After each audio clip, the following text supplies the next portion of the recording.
Pwede mo ba mapakilala kung sino siya?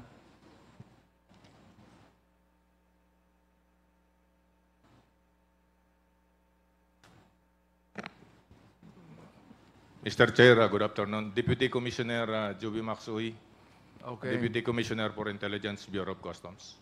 Mr. Deputy Commissioner,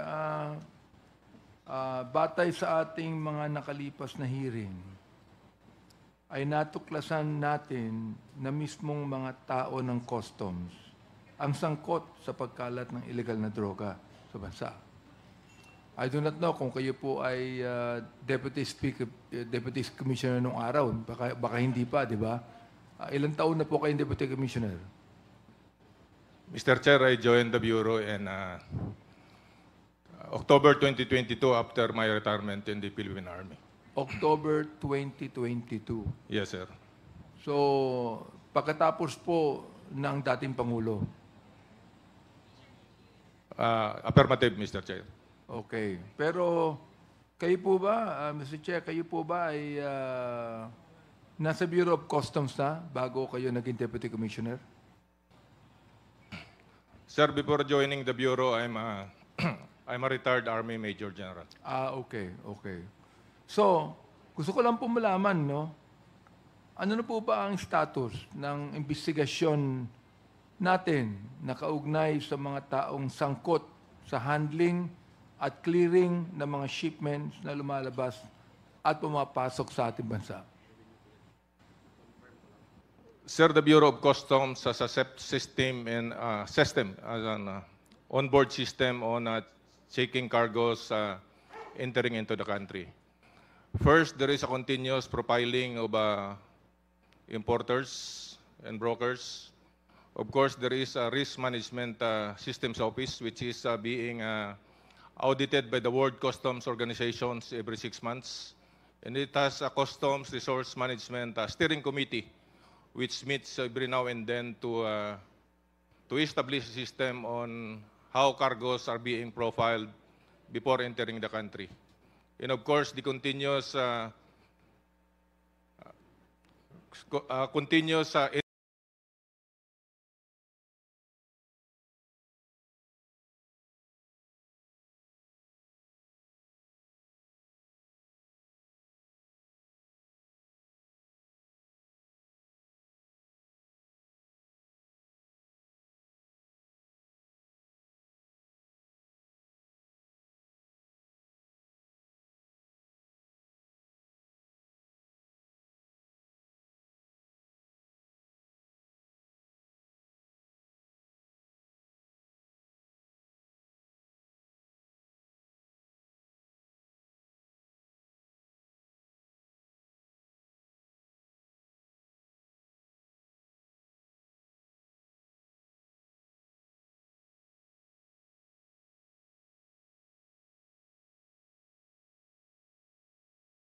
interagency coordination, of course, including coordination with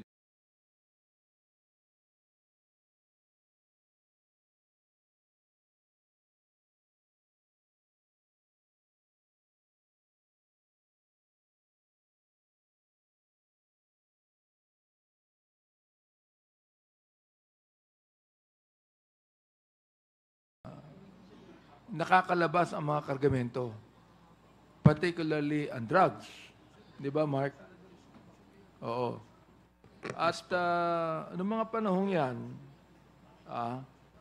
isa rin sa natuklasan dito sa ating mga committee hearings ay ang involvement ng mga tao at opisyales ng customs ukol sa pagpasok ng illegal na droga sa bansa.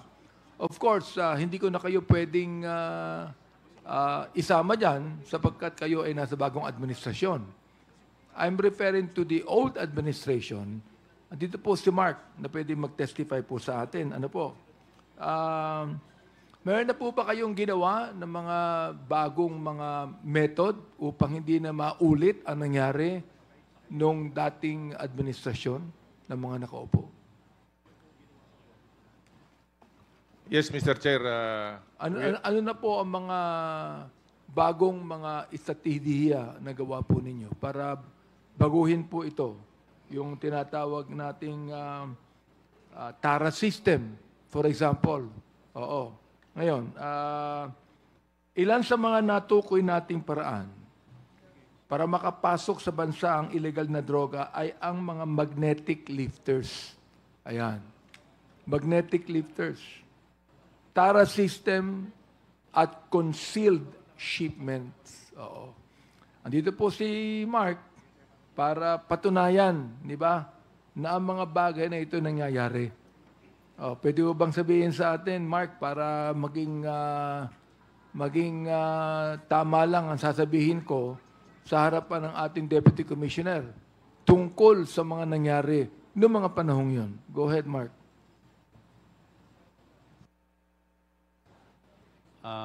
Nung mga panahon pong yun, lahat po ng mga broker, mga player po, nagbibigay ng TARA. Nung panahon din pong yun, doon po din nabuo yung kauna-unahang command center kung saan sila lang ang may control sa mga alert.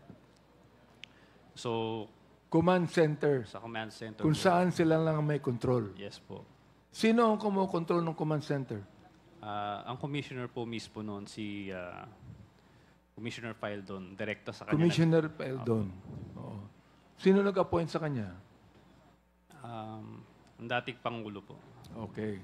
Ngayon, yung TARA system na yan, para ma-inform lalo na ang ating Deputy Commissioner tungkol dito, para mabago na lahat to. Ano ha? Ano pa ang maaaring masabi mo, Mr. Chair, sa mga nangyari sa iyo noong mga panahong yun? Ikaw ba nakakulong pa, di ba? Yes po. Oo. Anong kaso mo? Importation of dangerous drugs. Oo. Sino ang nagkaso sa iyo? DOJ. DOJ. Noong panahong yan. Opo. Pero, yung ba ay itinanggi mo? Yes po, Your Honor. Itinanggi mo yon. So, pakikwento mo nga sa amin muli ang mga nangyari yan. So, kinasuhan po kami ng DOJ. Hindi lang po ako. Pati rin po yung mga taga-Bureau of Customs noong mga panahon pong yun. Kasama rin po doon si... Sino yun nakaupo noong DOJ Secretary? Si Secretary Vitaliano Aguirre po yata. So, ayun po. Conspiracy po yung kaso namin. Pero nung pa-file na po kami ng kaso, kasi ano lang yun, PI pa lang po yun, preliminary investigation, na absuelto po sila kahit na ang kaso ay sa conspiracy.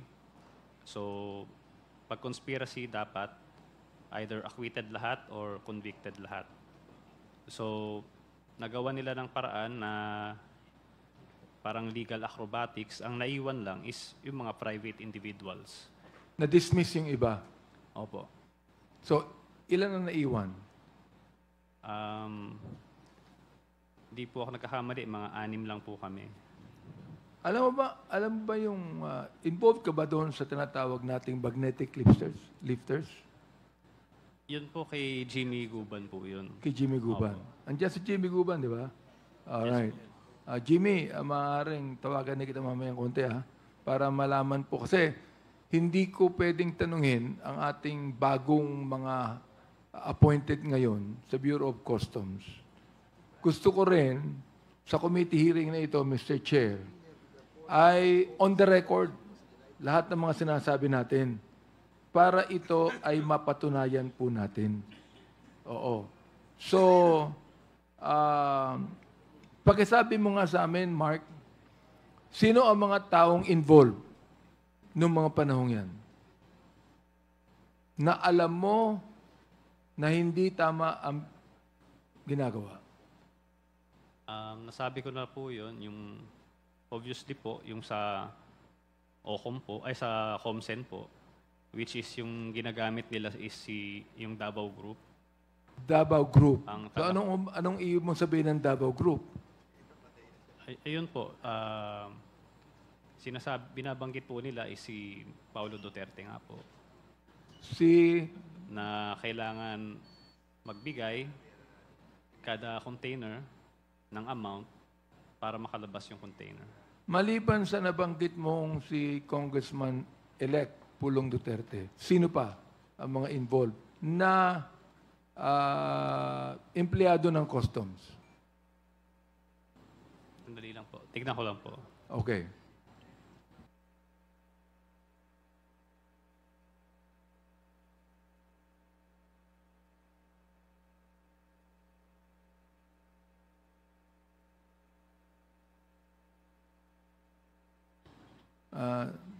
Mr. Chair, Deputy Commissioner, pakilista lang po, no? Yung mga sasabihin niya mga taong involved na empleyado pa ng customs. Yes, sir.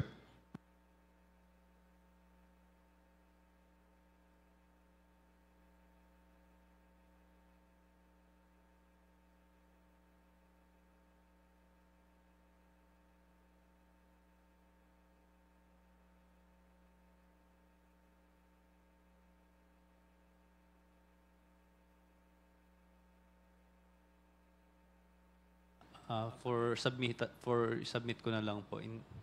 Comsec, do we have a record of that previously? Can we get the record? Is it possible? We can get the record of that now? Okay. So gusto ko munang tanungin si Jimmy. Jimmy, will please go to the hot seat.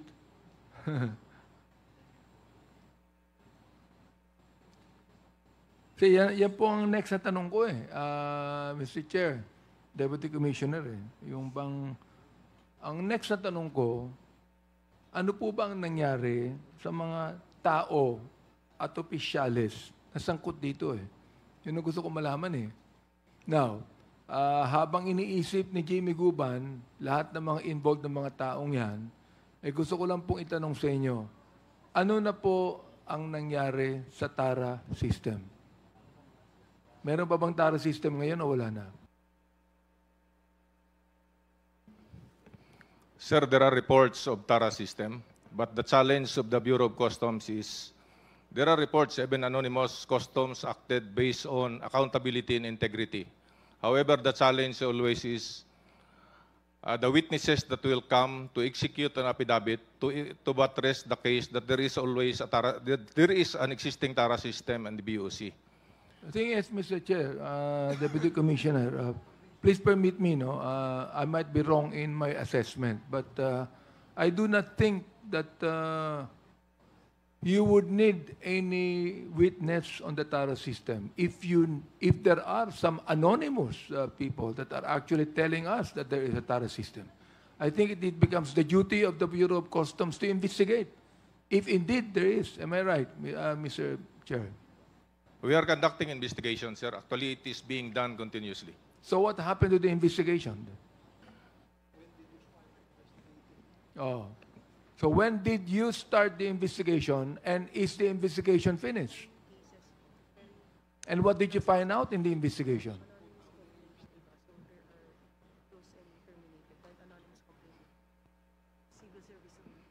Sir, there are 9 cases being investigated by the Bureau of Customs, but When did you start doing that? actually, sir, this started when I joined the Bureau. This investigation has been done. Even anonymous complaints, we acted on it. Kailan po yun? Kailan po yun?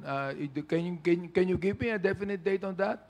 Was it 2 years ago? Was it when you sat as Deputy Commissioner, or was it just recently, or what? 2023 to 2024, sir. So 2023 and 2024. Therefore, you have done a very good investigation on it. Am I right, Mr. Chair? We are doing an investigation, sir. However, You are based still on doing it presently. Yes, sir. We are doing it presently. And what did you find out? From 2023 to 2024 and 2025 today, what did you find out? Sir, allow me, Mr. Chair, allow me to read on the records. Go ahead.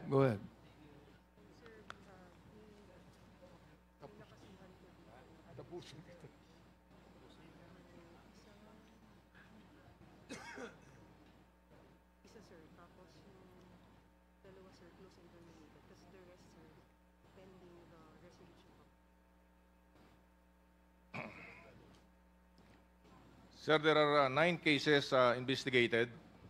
Uh, two cases were terminated for lack of evidence. These are people, right? Who were terminated? Closed and terminated, sir, the case. The case was terminated. Yes, sir, yes. Okay. Why was it terminated, Mr. Chair? These are anonymous complainants, and based on civil service rules,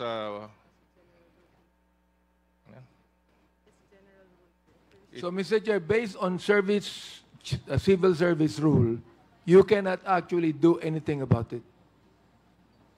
To the employees, for example. we can, Mr. Chair, but there is no substantial evidence. You can. In fact, if you investigated this and there's a prima facie case about it, and you could have not only investigated, but already charged them in court. Di ba? And things will roll later. Am I right, Mr. Chair?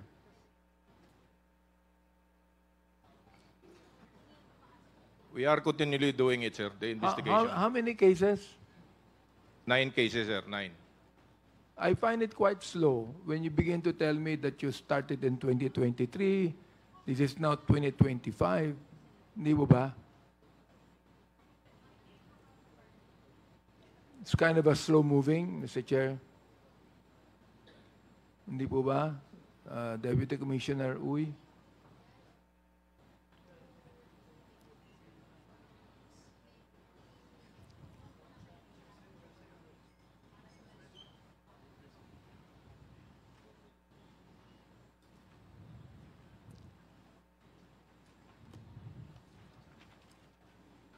Sir, to correct the record Yes. record straight, there are 41 cases investigated, but for the current year, there is 9 active cases being investigated. 9 active cases Yes, sir. being investigated right now. Yes, sir. Okay. Now, Mr. Chair, when will you be able to conclude the investigation? When? Do you have any timeline on that?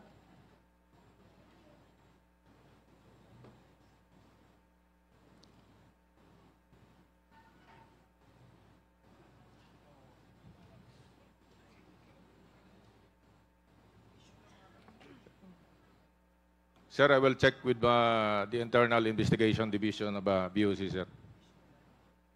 You are the Deputy Commissioner on what? Deputy Commissioner for Intelligence, sir. For intelligence. And you still want to tell us that you still would like to consult it to someone else.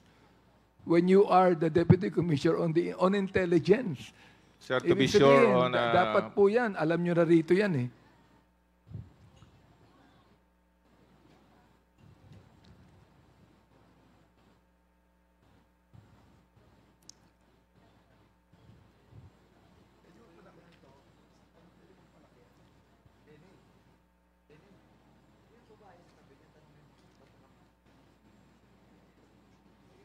Mr. Chair, I'm just interested. Sino po yung magandang babae na nakatabi nyo? Sir is a lawyer with She is also a lawyer. Yes, sir. That is very good in the IT division, I think. Mr. Chairman, Totoo lang, Mr. Chair. Can I call you with your first name? Sapagkat yung pong apelyido nyo, medyo traumatic ako dyan eh. Yes, sir. Pwede po ba? So, ang pangalan niyo po, Juvie Max. Yes, sir. So, let me just call you Deputy Commissioner Juvie Max. Wag na po yung yung apelyido niyo. Okay. Pwede po ba 'yon? Anytime, sir. Okay. Anyway, while you're looking at it, Mr. Chair, I'd like to ask Mr. Jimmy Guban, to perhaps enlighten you or inform you on what has happened to him. So will you please tell us, Mr. Jimmy Guban, what is the magnetic lifters all about? Thank you, sir, Your Honors, the Honorable Chairman. Yung nahuli po naming magnetic lifter sa port, So therefore, you were still a part of the Bureau of Customs then. yes, sir, Your Honor. So can you tell us who you were at that time? During that Perhaps time, for the information of our Deputy Commissioner here. During that time, Your Honor, the Deputy Commissioner was then also a retired general. Then I was also then designated as the OIC Chief of the Port of Manila, CIIS. But part of my duty ay tumulong ako sa intelligence operation ng Office of the Director, din ni Deputy Commissioner. So from that point, Your Honors, binigay sa akin ang trabaho para manghuli ng droga. I was given an order, verbal in black and white, na mag-monitor MICP and Port of Manila. So Deputy Commissioner, you were already there when Mr. Guban is investigating. Wala pa, no? Wala ka pa. Not yet, sir. I'm Okay, still active in sige. the Army. Will you please inform us about that? During that time, Your Honors, nung nag-coordinate ang PDEA, together with PNP, Colonel Asierto, so kami po ang nagtrabaho, din ako sa loob ng Customs, then eventually, Your Honor, nahuli po yung magnetic lifter mismo sa Port of Manila.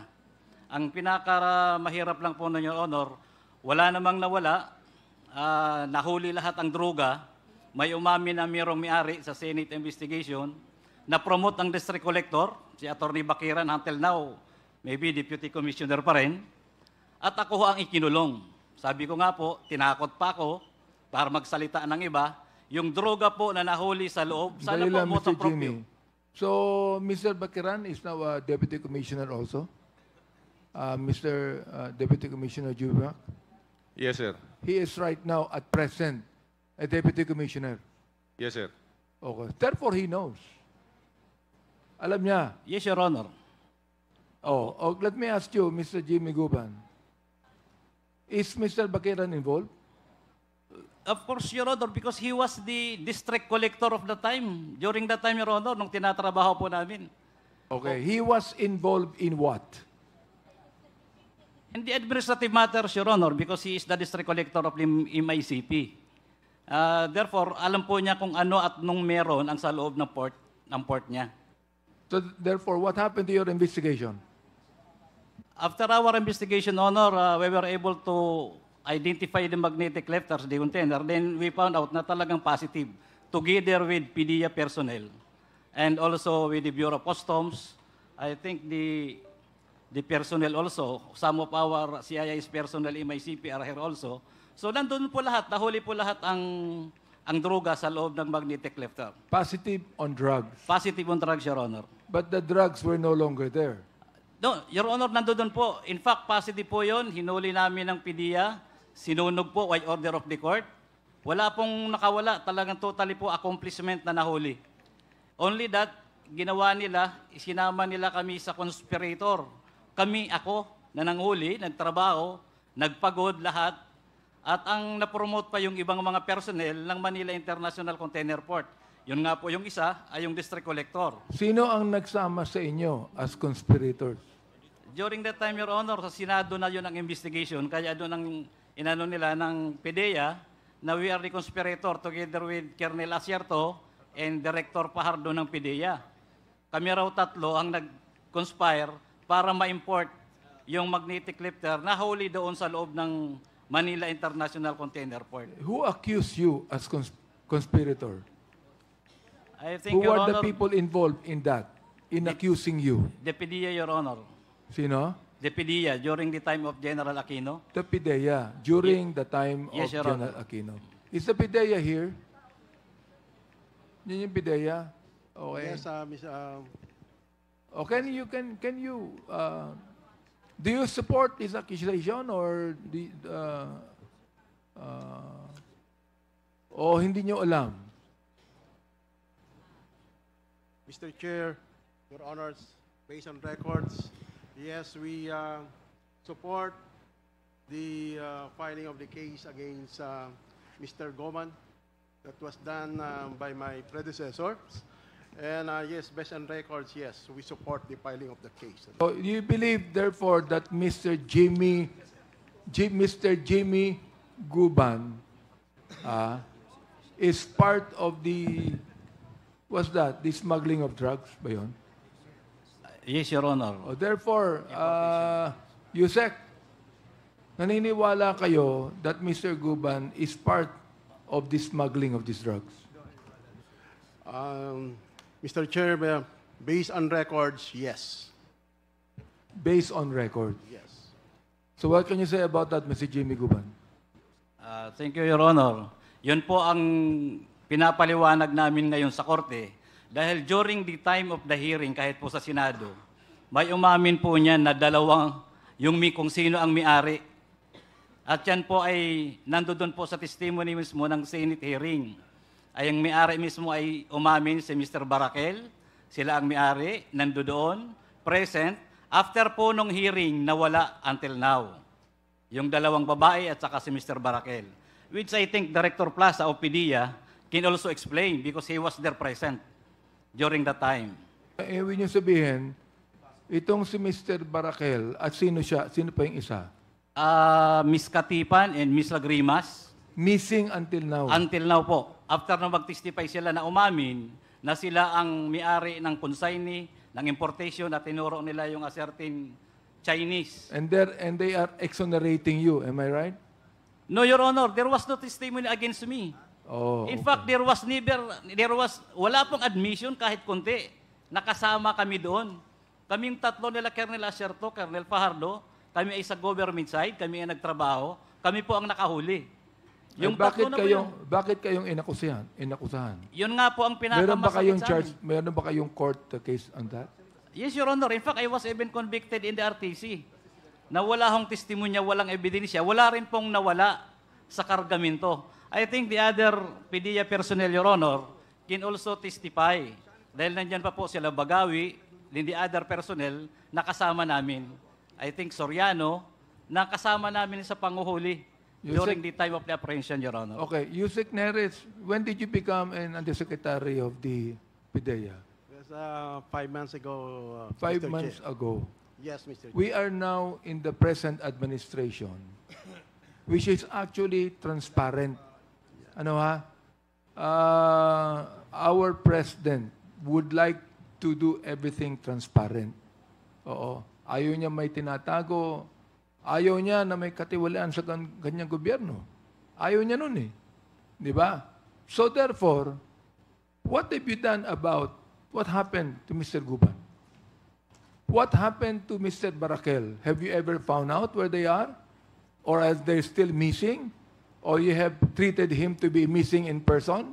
And that Mr. Guban and the other persons that he mentioned today are the ones guilty of this smuggling thing? Yusek Neres, you're telling me about the record shows. Di ba?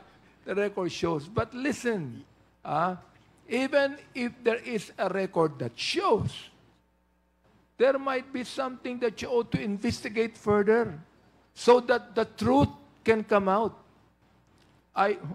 We're not referring about the records. Listen, ito, nakikinig po ang taong bayan dito. All right? Because the records can be untruthful. Yusek Neres, tama ba ako mali?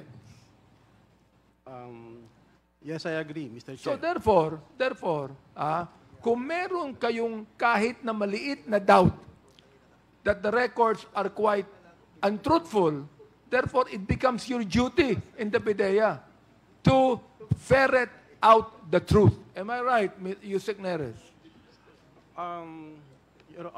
Mr. Chair, the case filed by PDEA was not only against Mr. Goban. It includes other personnel from the Bureau of Customs. Like? Like Attorney, say, Cari de Guzman, Benjamin Cohon, Attorney de Guzman, Your Honor. Guzman. What He has is the charge explained. against him? It is for violation of Republic Act 9165. Which is? This anti-drugs law. Republic Act 3019, Anti-Graft and Corrupt Practices Act. And PD 1829, that is obstruction of justice. Is that what your records show, or is that what your investigation showed? It was based on investigation. It was the basis of filing criminal charges before the DOJ. And yes, the decision of the Regional Trial Court bears that the cases filed by PIDEA was in fact against Mr. Goban because he was convicted by the RTCN.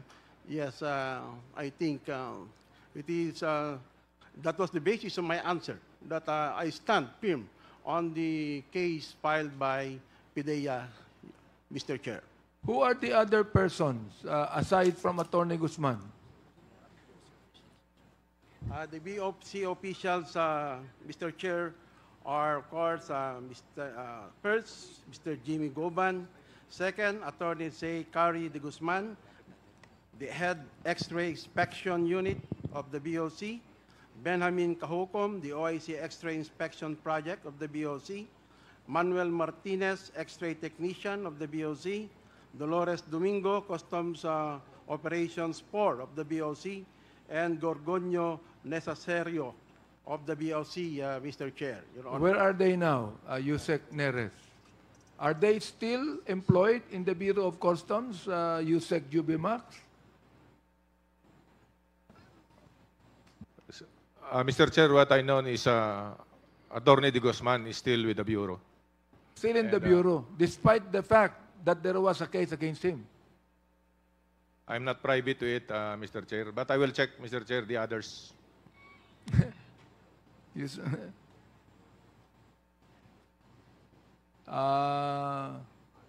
Deputy Commissioner Jubimax, I'm just an ordinary person, no? The fact that you are involved in intelligence, you want me to accept your answer that you're not privy of it?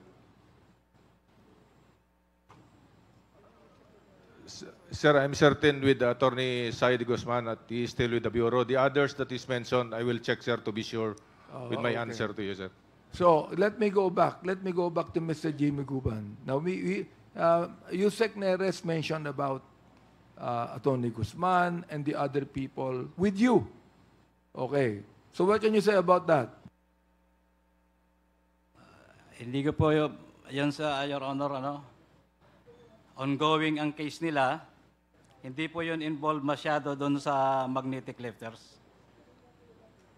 Yung pinaka-korpo dapat doon ay mahanap mismo kung sino yung may-ari ng magnetic lifter. Dahil nandoon po si Director Plaza nung ipresent yung si Bakiran, si Barakil at saka si yung Katipan, nung yun po ay kinuha ng PIDEA at dinala sa Senado.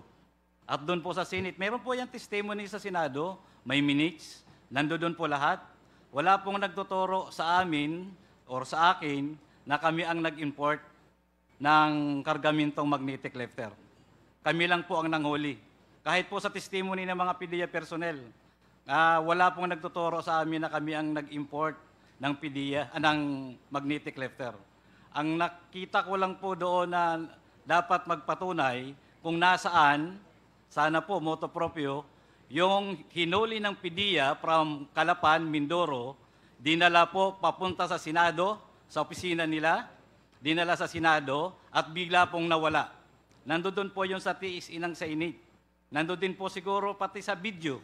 Nandoon po yun, na inamin mismo nila na sila ang may-ari ng consignee ng magnetic lifter, pati po yung laman. Sinabi nila kung sino nagpadala sa kanila, at bigla pong nawala yung mga tao, at bumaliktad po sa amin na kami na po ang conspirator ng magnetic lifter as importer. Deputy Commissioner Jubimax, now you know that there is a court case against Attorney Guzman. What do you intend to do about that? And the rest of those that you still say that you're not privy of it? Sir, I will find out what I've just heard from DDG PIDEA about it, sir, but the current, about the case. And I will find out the status of these personnel that are still Therefore, in there are DOC. still no internal investigations happening. Deputy Commissioner. With regard to the mentioned person, sir, I believe there is nothing ongoing. Meanwhile, Mr. Jimmy Guban, you are still struggling today. Until today, Your Honor. And your human rights is being violated every day. Yes, Your Honor. So, Pidea, Yes, Mr. Chair. I would not even think you have an airtight case against Mr. Guban. What can you say about that? Honestly, Mr. Chair, I'm not sure about that.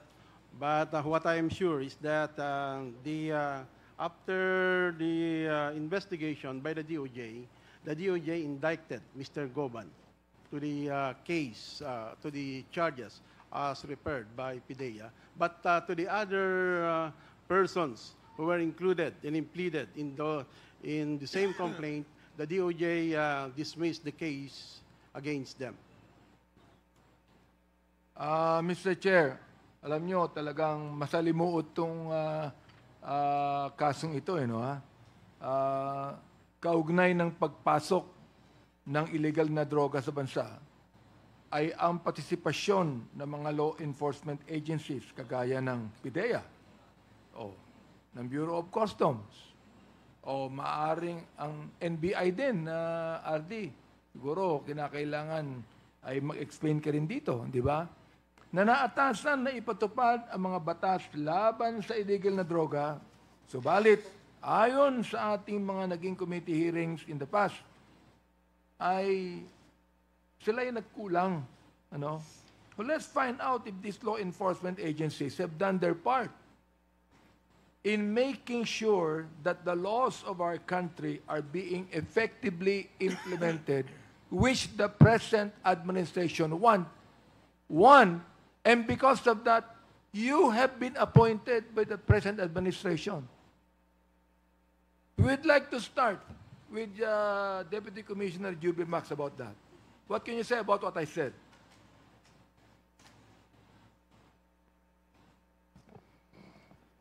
Sir, to comment on the Mr. Chair have said, sir, we are doing our best that drugs will not enter into the country on the part of the BOC. And I'm proud to say, sir, upon joining the Bureau, there's no illegal drugs that entered within customs borders. No illegal drugs that entered. Yes, sir. And that is commendable. Commendable sa inyo yan, that no illegal drugs have entered. But what we are referring to is what happened in the past. Because we cannot actually go into what we're doing now if we are not able to make a thorough conclusion of the past.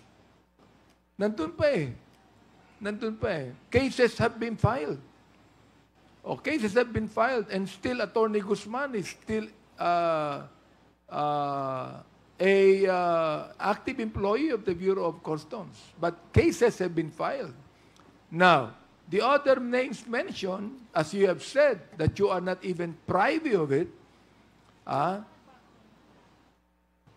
if they are still there, the question is, why are they still there? You see? Now, meanwhile, Mr. Jimmy Guban's rights are being violated every day. Hindi ba? I mean, kung kayo sa lugar ni Jimmy Guban, you would not like the situation. Am I right, Yusek Neris? Kaya nga lang, siyempre, wala ka sa kalagayan ni Jimmy Guban, di ba? Mr. Chair, we are for the truth. But of course, for PIDEA, if we refer a case before the DOJ, we always respect the resolution of the DOJ. Much more when the court has already decided the case. But again, Mr. Chair, Your Honors, we are for the truth.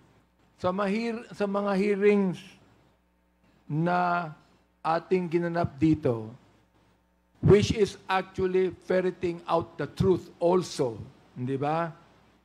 Na ang ginagamit na X-ray machine ng Bureau of Customs ay depektibo.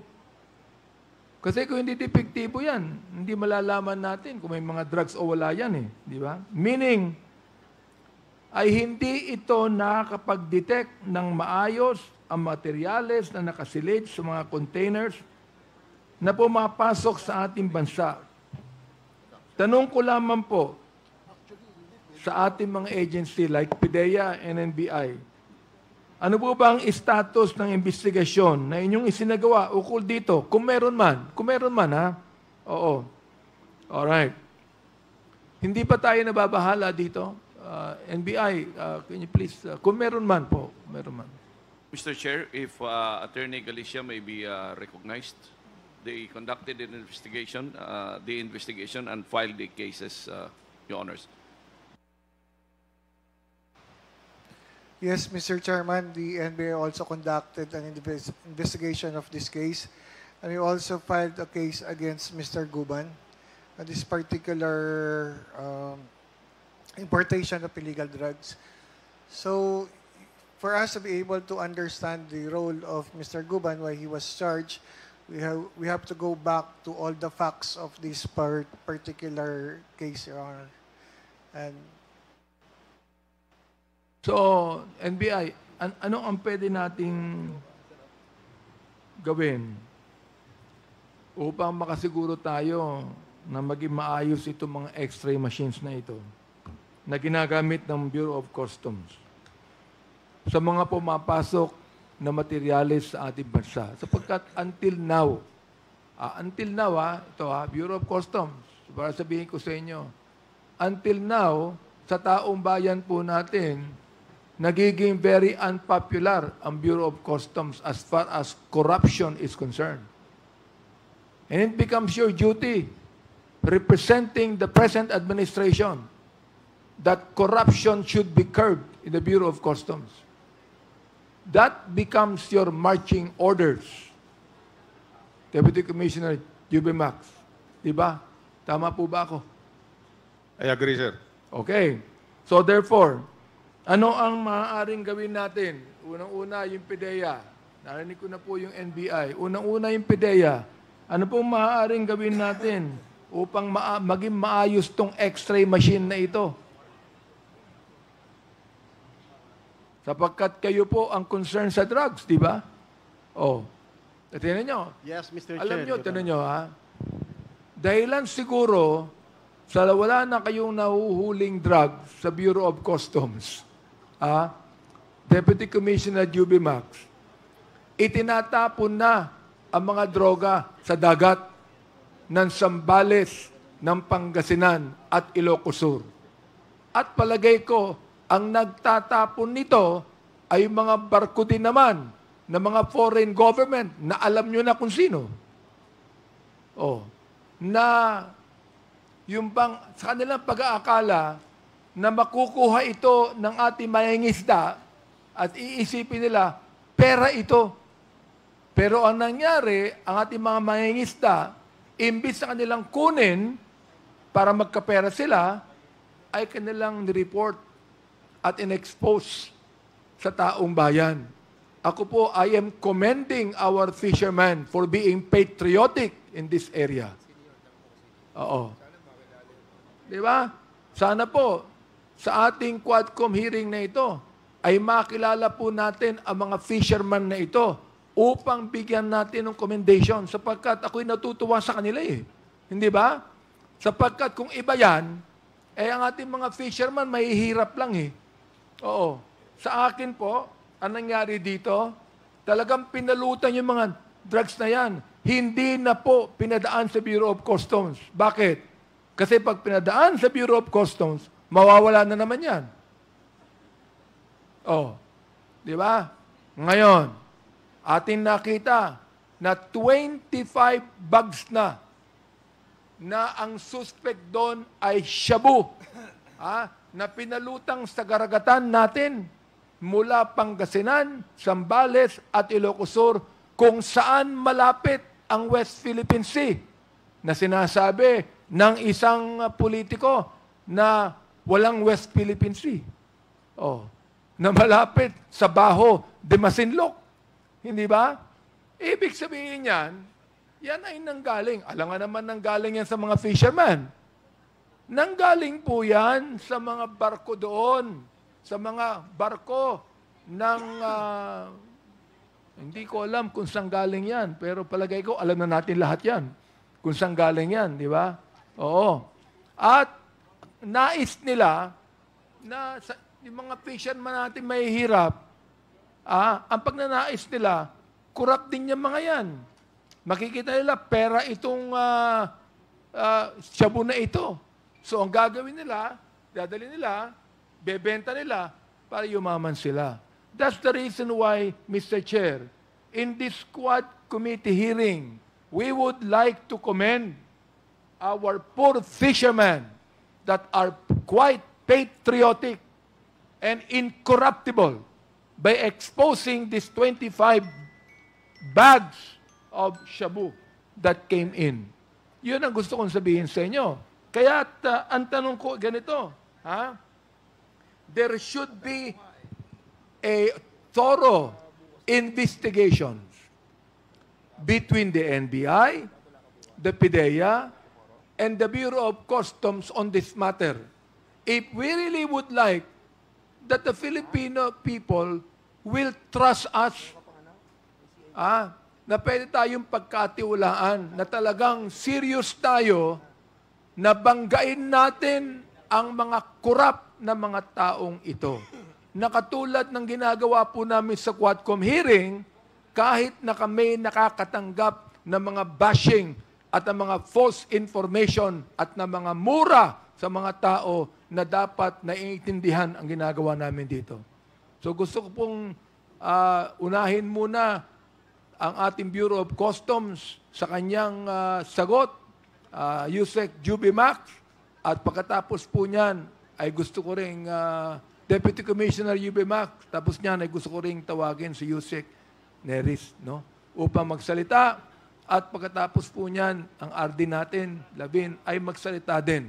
Alright, sige po. Mr. Chair, mauna po kayo. Ang ganda ng pangalan niyo, Juvie, no? Juvie Max. Oo. Gusto ko sanang tanungin kung nasaan niyo nakuha yung pangalan niyo, pero wag na lang. Sige, sagutin niyo na po yung tanong ko. Thank you, Mr. Chair. Just like any other agency, the PIDEA and the NBI, we are always cooperating to stop this problem that is visiting our country. And of course, leadership is crucial to stop this problem. And I'd like to support the vision of my commissioner that we really want to stop this problem. And of course, on myself, I'm not timid about it, that we'll be afraid about those threats. You if we still have address this words, problem. Mr. Chair. I would even believe that the President is even watching this Quadcom hearing right now. Do you know why? Because he would like everything to be done with transparency and honesty and incorruptibility. I would even suppose that our good speaker is watching right now. All right? Why? Because the Quadcom committees have been formed, Mr. Chair, to be able to address these nagging problems in our country right now. Unfortunately, we are about to hang our gloves, and end this hearing. All right, asking perhaps the young guns to continue this in the next Congress, if we can do that. So please continue, Deputy Commissioner Jubimax, with your statement. To continue, sir, we are not timid about it to address this problem. And with regards to the X-ray machines, Customs is undergoing the modernization of these machines. In the next 6 months, Customs might introduce already the AI-assisted analysis of X-ray image for the Bureau to really address the problem, specifically illegal drugs. And the continuous profiling, of course, of our personnel. In fact, the Commissioner approves the creation of the counterintelligence section within the Bureau of Customs to really check the integrity and functions of our personnel. And of course, we support the President's agenda that illegal drugs must be stopped together with other government agencies. Thank you. Thank you po. Gusto kong marinig si Yusek Neres kasi excited na siya magsalita eh. Please. Thank you, Mr. Chair, and to the other members of this honorable committee. For PIDEA, Your Honors, yes, we are implementing the anti-drug strategy of the present administration, and there is a guidance, a constant guidance from our president that yes, we will fight drugs the best way we could. And under that anti-drug strategy of the present administration, actually it is an enhanced strategy, enhanced from the previous administration. The two components are, one is supply reduction and one is demand reduction. And under that supply reduction, we are to deny the supply of illegal drugs from other countries or even those drugs even produced within our territory. That is the component of that supply reduction. And another major activity in that supply reduction is a close coordination with our counterparts here, other law enforcement agencies, as well as foreign counterparts. So we are doing that, Your Honors. And under the demand reduction, it is the awareness of the community. It is the agitating the involvement of the citizenry in the fight of illegal drugs. As we say, the fight against drugs is not the sole responsibility of the government. It is the responsibility of the whole Filipino community. And for PIDEA, yes, we are crafting memorandum of agreements, memorandum of understanding with our current foreign counterparts as well as our local counterparts to enhance our collaboration. And this was manifested by the recent turnover of shabu floating within our territorial seas. And another thing, Your Honors, there is this proposal for the creation of an ICAD, the Interagency Against Illegal Drugs. This will showcase the whole of the nation approach of our present government dispensation against illegal drugs. So nandun na po lahat yung mga agencies concerned when it comes to supply reduction as well as sa demand reduction. We have already prepared the papers. We have already, liaison with other agencies who are supposed to be members of that super body against drugs. But unfortunately, Your Honors, yes, other agencies were hesitant because of the funding requirement. Some of their funds, of course, will be taken out to support that ICAD. If this August body will, provide the funding, and that will be the most effective instrument or tool for us to really fight to the fullest our problems in illegal drugs, Your Honors.